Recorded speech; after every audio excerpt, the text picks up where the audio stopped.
We are over." Rose stood in front of her friends who just moments before were chatting about their homework in the seating area of one of the common areas. She projected her voice as if talking to 100 people. Instead of 10, her hands were pressed to her heart and her face was twisted in grief. Yet she continued. "He was terrible to me.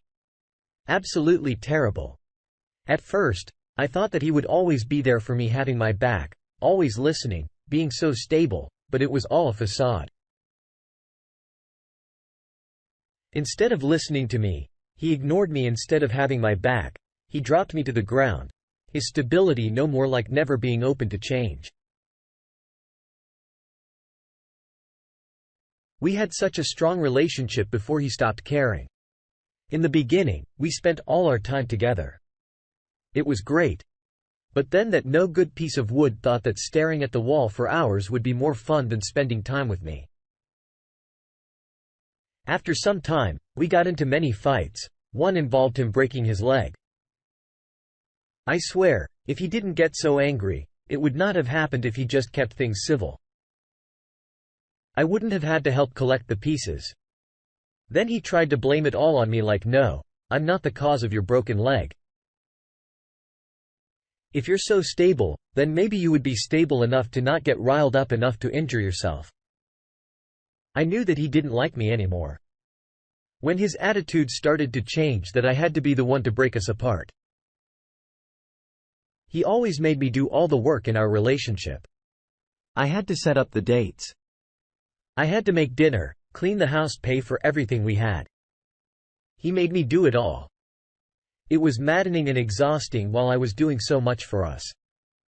He just sat there watching me. He sat there not lifting a finger or a leg.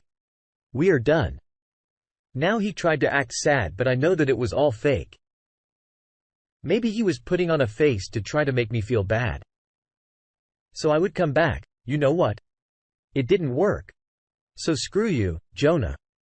Maybe, just maybe, you should tighten your own screws. For once Rose was still facing towards the ceiling. When her friend Allie came up to her, Allie put her arm around Rose's shoulder and pressed her to her side at the embrace. Rose tore her gaze from the sky and returned to staring at the rest of her friends, whose expressions were twisted with confusion. With a shake of her head and a sigh, Allie began to lead Ross to the door. Jonah is just wouldn't share. You broke it last night by knocking into in the middle of the night, Ross. You are very drunk. I think it's time to get you home. Let me tell you another story. It was a rainy day when I was told, look, now it's enough, Mom and Dad know you matter, better try to bring down contact with her. It would be good for both. This single dialogue has the complete story in it. But I heard this, I was not in a position to respond. I did not understand what was happening. I was dumbstruck, my mind was blacked out. I was in need of my best friend to cry, but he was far away from me. I was left with no option but to land in my friend's house. The very first moment I entered his house, looking at my depressed face, he asked me what happened. I was in no state of receiving his question.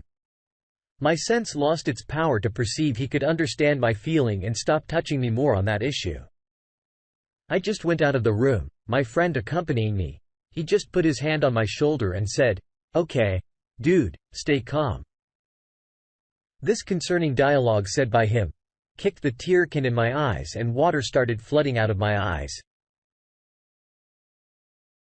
World was looking blurred from my naked eye. Nothing was clear, neither my eyes nor my mind nor the situation. I did nothing but cried. I cried and cried. I have no words to express my agony. The next moment I messaged her. It's all over, darling. We got done. We lost the game. My parents know the issue. She did not respond for some time.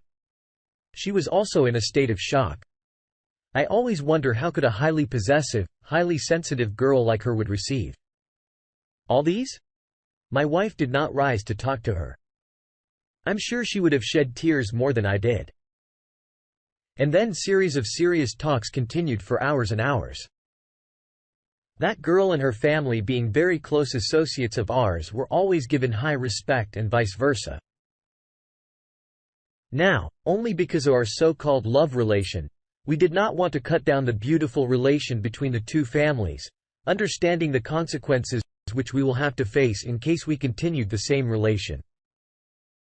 We finally decided to break up, but not to cut the bond. We are from the family where we never knew what really disobeying meant.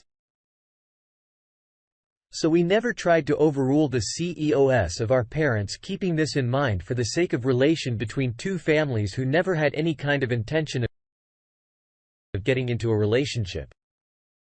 We are compelled to split today after almost 1 year. I'm a normal boy again, not giving a thought on love. We faced the heat in the starting days after the disaster, but later we caught up all. Thanks to that great and kind-hearted girl from the boy for understanding the hard facts of Orthodox families. I really don't know whether this is called break up or not, but getting out of a love called relationship is break up for sure. The break